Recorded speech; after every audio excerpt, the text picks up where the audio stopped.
Hi, and welcome back. I've been thinking a lot about just my journey back to me since becoming a mom.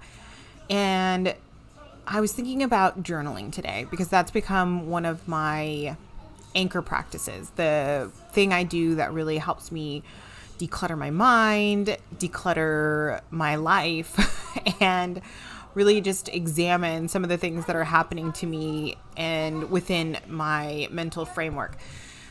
And so that's what I want to talk about today is how journaling has helped me and my journey back to me. And then maybe give you guys a couple of tools to help you as well. So if that's something that sounds interesting and useful to you, stick around.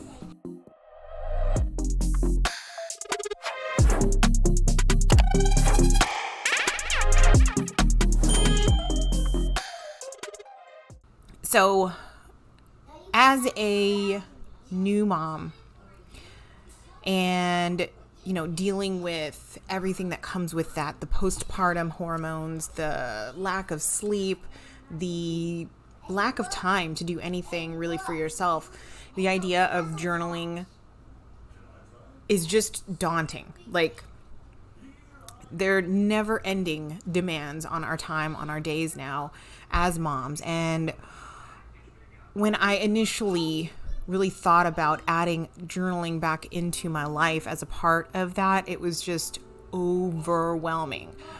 But when I finally did do more journaling on a regular basis, that was when I really started to kind of unwind a lot of the things that had come up for me as a mom. So first, I want to tell you about like that initial time frame when I was legitimately afraid to put things down on paper. And I know how silly that sounds. It sounds silly to say that I was scared to pick up a pen and write things down. But when I thought about writing down some of the things that were happening in my brain, it scared me. Because I was coming at it from this place of I shouldn't be thinking these things. Why am I thinking these things? These are terrible things to be thinking, instead of coming at it from that place of I need to declutter my mind. And when I really stopped to look and noticed that that's what was happening, that was when I knew I needed to make journaling a practice in my life. And initially, it wasn't even a big practice. It was just noticing and trying to document the things that were happening. So when I was really starting to try and figure out how to fit journaling into my life, and like I said, I was scared of journaling in the beginning because of the things that were happening, I came across this acronym that really solidified the concept and why it was so important to do for myself in a day-to-day basis. And it's actually from the Coach Federation. And it's an acronym of the word journal, where the J is learning to be judgment-free, creating the journaling practice from a judgment-free place. Observing. So one of the things I was really scared of when it came to creating a journaling practice was that idea of observing what was actually happening in my mind, because I was having a hard time untangling it from that judgment-free part of me, or even accessing that judgment-free part of me, because we are just naturally judging ourselves constantly. And I've shared before, but like I was in a place of always telling myself how I was failing as a mom, how I was failing at just life in general. Like, I know that message didn't just come up as I became a mom, but it got a lot louder after I became a mom, that idea of failing. And so those are the first two in the journal acronym. The U stands for understanding, and it's about learning to understand yourself, understand myself much more deeply, because I'm taking the time to put the things that are happening on paper. R is for revelation. Those are the lessons that I can pull from the journaling practice.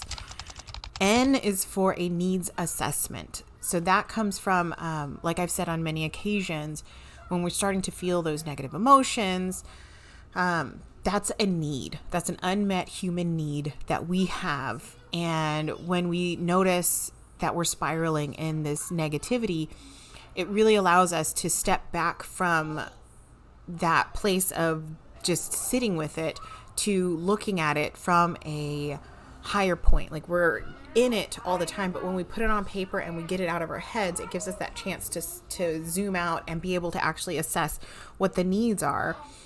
A is for awareness, having an awareness of what is actually happening in our brains, what is actually happening in our emotions, is what allows us to move through them, allows us to assess what the need might be, or assess if that need that we think will make things better is actually what we need. And then the L is living life. When we are constantly bottled up in our heads, which is what I was doing to myself for such a long time. I was so bottled up in my head, telling myself that I was doing things wrong and that I shouldn't be feeling this way, and that, I'm a terrible mother. Like, I was telling myself these things, but because they were up here, I didn't realize how deeply it was impacting me. It was impacting my everyday journey as a mom. And when I started putting things on, just when I started getting things out of my head, it allowed me to actually live life, and live life more joyfully, live life noticing what was actually happening around me versus what I was thinking about all the time. And so when I really understood how a journaling practice creates this in my life, it's the thing that actually started freeing up brain space for me. It started freeing up emotional space, and it started allowing me to move through these things that I was holding against myself, these things that, the postpartum journey just bring up for us when it comes to like how we are managing our emotions. And it was the first step that I was able to take to start getting back to feeling like me again.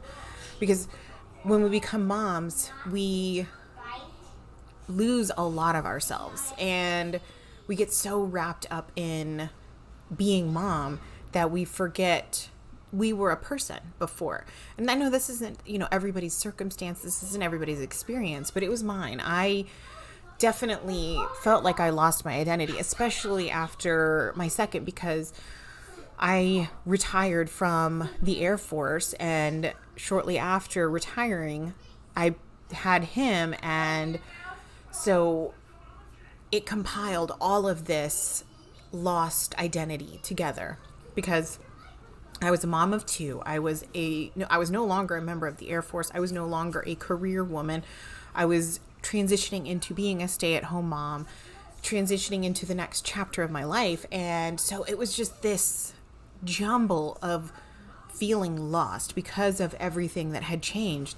And that happens to a lot of women, regardless of the circumstances around it. Motherhood brings up so many changes for us that it creates that loss of identity. It creates that loss of connection to who we are. And so that was really what it did for me, is that it really started to free up that brain space, and then it started to connect me to me again. And the last thing I wanted to share, I guess, today was just how I got started. Because the idea of having a paper journal was terrifying to me. The idea of putting, like I said, I was scared of journaling in the beginning. I was scared to put my thoughts to paper because I was so ashamed of some of them, and I was so fearful of whatever was coming up in there. I was fearful of somebody seeing them. I was fearful of judgment, whatever, even though like a journal is just for us, but I didn't even want to see the things that were coming up. So I didn't actually start my journaling process on paper. When I first started journaling, I started recording voice memos to myself because I generally always had my phone somewhere nearby. And it was just easier to be able to pull the phone out, record a quick voice memo of whatever it was that I wanted to process, or whatever it was I just wanted to get off my mind. And that is the first step that I took to getting me back, was voice memos, because I didn't have to do anything extra. I didn't have to, like I said, I didn't have to carry around a journal. I didn't have to set aside time. I could just do it in the moment, because especially in those early days of motherhood, and even still, I don't know the last time I had a solid night's sleep. I know I've had at least one since having kids, one good night's sleep, but I haven't had a solid night's sleep since becoming a mom. And so like the idea of like, okay, I want to stay up a little bit later to get my journaling done. I want to wake up earlier in the morning. Like sometimes that's just not realistic for what motherhood looks like. And so I really, like I said, I just started recording voice memos to myself. I would record them and then I would let it go and I would listen back to them. Like the next time I opened my phone, I would listen back to it, or like once it was out of my head, it was done and over with. But the biggest thing was getting it out of my head and putting it to words, because when it's up here, it's just all jumbled. Like it jumbles upon jumbles upon jumbles and gets all mixed together and creates that feeling of overwhelm in our lives. And so that was my initial practice. And now the biggest thing I do for myself when it comes to journaling is I write in a journal that has tearaway paper. So I have it sitting in front of me. I'll show you right now.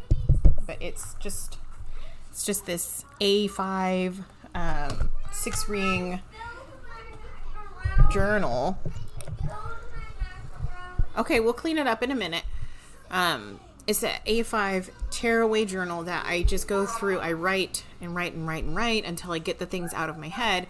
And then I go through later and pull the revelations out and I put them in my keeping journal. So I have 2 different keeping journals, but this one is my planner journal. And then I have another one that has like my big thoughts. So that's the one I use to kind of process the things that come out in the journaling. Because like what I noticed for me personally was that a lot of the stuff that comes out in my journaling, it's not stuff that I need to keep. It's not important stuff. And sometimes it's really not even true stuff, because once you start journaling, you'll start to notice some of the thought patterns that are happening that aren't necessarily true about any part of your life. And when I started looking at my journaling practice from that, so I knew I didn't want to keep all of the things. And because I filter through it and pull like the important pieces out, the lessons, the revelations, the deeper understandings, and put it in a notebook that I can actually go through and find ways to apply the lessons, it gives me that opportunity to really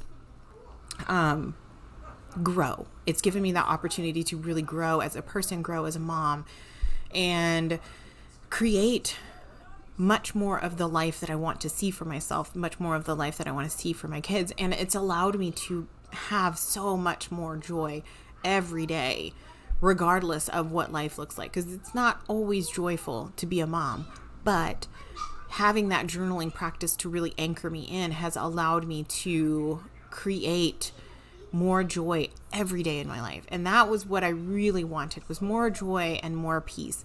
And since starting journaling every day, it's given me that. So that's all I have for you today. I will let you go with the idea of, or let you go with the question of, what is one small thing that you could do that would allow you to have a bit of a journaling practice for yourself, if it's not something that you already do. And, leave a comment below. Let me know what your journaling practice looks like, or if you haven't started a journaling practice, what's something that you could do today that would allow you to clear up some brain space for yourself. I'll talk to you soon.